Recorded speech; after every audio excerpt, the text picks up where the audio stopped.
सरकारी नौकरी के लिए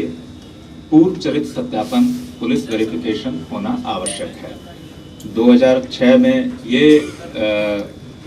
रखा गया था कि जो भी कोई सरकारी नौकरी करेंगे उनका पुलिस वेरिफिकेशन होगा।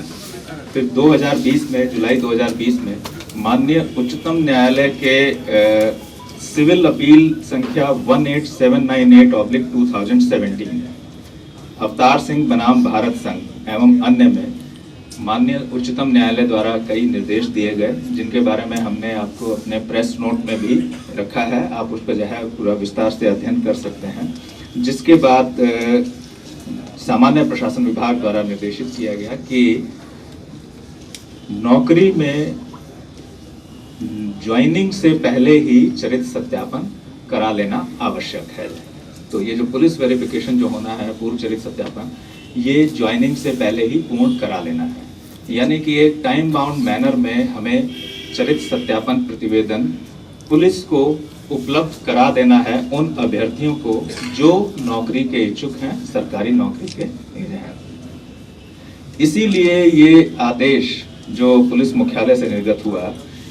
जो ये टाइम बाउंड मैनर में उपलब्ध कराना है और ठेके आदि में भी जो है अनिवार्यता रखी गई है। इसीलिए जो है एक टाइम बाउंड मैनर में उपलब्ध कराने के लिए पुलिस मुख्यालय द्वारा आदेश निर्गत किया गया, ताकि जो अभ्यर्थी हैं उनको अनावश्यक विलंब ना हो और उनको ससमय ये सत्यापन प्रतिवेदन मिल जाए।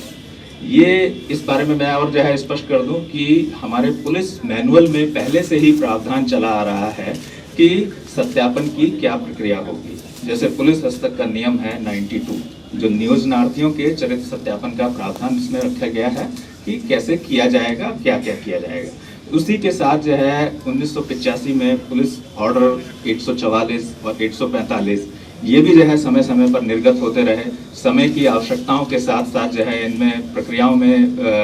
रिफाइनमेंट होता रहा। और उसके बाद 2011 में भी जो है कि चरित्र सत्यापन प्रतिवेदन के लिए थानों में क्या क्या अभिलेख रखे जाएं, ये भी जो है निर्देशित किया गया। इन्हीं सब की कड़ियों में ये 1 फरवरी 2021 का पुलिस मुख्यालय का आदेश निर्गत किया गया है, जिसमें ये बताया गया कि ससमय दिया जाए, ताकि आरटीपीएस एक्ट के तहत भी जो है ये एक टाइम बाउंड सर्विस है जो उपलब्ध करानी है, समय पर सबको मिल जाए। तो ये उसको जो है प्रावधान किया गया कि समय पर ये उपलब्ध करा दी जाए। और उसमें क्या क्या सूचनाएं रहेंगी इनके बारे में भी स्पष्ट किया गया कि पुलिस सत्यापन प्रतिवेदन में संज्ञेय अपराधों के संबंध में संलिप्तता और उस क्रम में पुलिस एवं न्यायालय द्वारा की गई कार्रवाइयों की प्रविष्टि सत्यापन प्रतिवेदन में रहेगी। यदि कोई व्यक्ति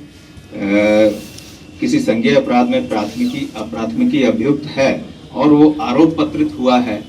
या न्यायालय द्वारा दोष सिद्ध किया गया यानी कन्विक्टेड है, आरोप पत्र यानी चार्जशीट, यदि उस पर जो है अनुसंधान के बाद साक्ष्य के आधार पर आरोप पत्र समर्पित किया गया है, तो ये प्रविष्टि हमारी जो है उसमें रहेगी सत्यापन प्रतिवेदन में।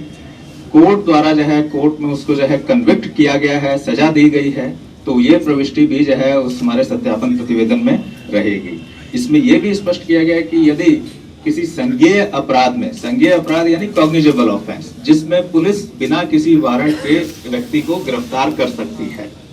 तो यदि उसमें किसी व्यक्ति का नाम प्राथमिकी या अप्राथमिकी अभियुक्त के रूप में आया, परंतु अनुसंधान में पाया गया कि उस पर आरोप सत्य नहीं है, साक्ष्य नहीं पाया गया है और उस पर जो है आरोप पत्र नहीं समर्पित किया जा रहा है, तो उसके नाम में, उसके चरित्र सत्यापन में उस कांड का उल्लेख नहीं किया जाएगा। मतलब कि वो हमारे हिसाब से, हमारी तरफ से क्लीन हो गया है वो। इसी तरह से यदि उसको सिर्फ संदेह किया गया है और उस पर आरोप पत्र के लायक साक्ष्य नहीं है, तो भी जो है उस कांड की प्रविष्टि नहीं की जाएगी, यानी उस समय भी उसको जो है क्लीन ही माना जाएगा जो है। और यदि आरोप पत्र समर्पित भी किया गया लेकिन न्यायालय ने संज्ञान नहीं लिया या उस पर मुकदमा खारिज कर दिया या फिर ट्रायल के बाद उसको एक्विट कर दिया, ऑनरेबल एक्टिव कर दिया, तो भी उस कांड की प्रविष्टि उसके बारे में नहीं की जाएगी। इसी क्रम में जो है एक और जो है वो क्या है कि यदि विधि व्यवस्था की स्थिति, विरोध प्रदर्शन, सड़क जाम आदि मामलों में यदि कोई व्यक्ति पार्टिसिपेट करता है और आपराधिक कृत्य में शामिल होता है, मतलब इन सब गतिविधियों के जैसा अपर मुख्य सचिव साहब ने बताया भी कि ये संवैधानिक अधिकार हैं, मौलिक अधिकार हैं, अपनी बात रखने का लोगों को, नागरिकों को जो है संविधान द्वारा प्रदत्त अधिकार हैं, वे अपनी बात रख सकते हैं। ऑनरेबल सुप्रीम कोर्ट के द्वारा जो व्यवस्था की गई है उसके बारे में भी जिक्र हुआ, और जो प्रोसीजर फॉलो करती है पुलिस उसकी जो बारीकियां हैं, डिटेल्स जो हमारे पुलिस मैनुअल में भी उद्धृत हैं, हमारे पुलिस ऑर्डर्स में भी उद्धृत हैं, और उसी कड़ी में हमने जो है उस प्रोसीजर को और क्लियर कट करने के लिए, क्लैरिफाई करने के लिए ये ऑर्डर जो है वो इशू किया है। इसके अतिरिक्त एक चीज़ और ऐड करना चाह रहा हूँ, पुलिस मुख्यालय के स्तर से एक और ऑर्डर निकला है बेल कैंसिलेशन। तो बेल कैंसिलेशन का जो प्रक्रिया है उस प्रक्रिया को किस तरह से उपयोग में लाना है हमारे अपने अधीनस्थों द्वारा, पुलिस के तंत्र द्वारा, उसका विस्तृत जो चर्चा है वो चर्चा करके सबको डायरेक्शन इशू की गई हैं, और उन डायरेक्शन में यह भी बताया गया है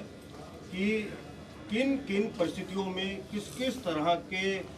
क्रियाकलाप में जब कोई जमानत पे आया हुआ व्यक्ति इंडल्ज करेगा तो उसके जमानत के रद्दीकरण का प्रस्ताव दिया जाएगा, और किस तरह से वो उसका प्रोसीजर फॉलो होगा उसका एक अलग से भी आदेश निकला हुआ है। मैं समझता हूँ कि हमारे एडिशनल चीफ सेक्रेटरी साहब होम और हमारे एडिशनल डायरेक्टर जनरल हेडक्वार्टर्स में जो मूल आज के दो बिंदु थे उस पर बहुत विस्तार से अपनी बात भी कही है, और जो उसके क्लैरिफिकेशन संभव थे, जो कुछ भ्रांति यहाँ देखने को मिली थी, उन भ्रांतियों का भी उत्तर देने का प्रयास किया है।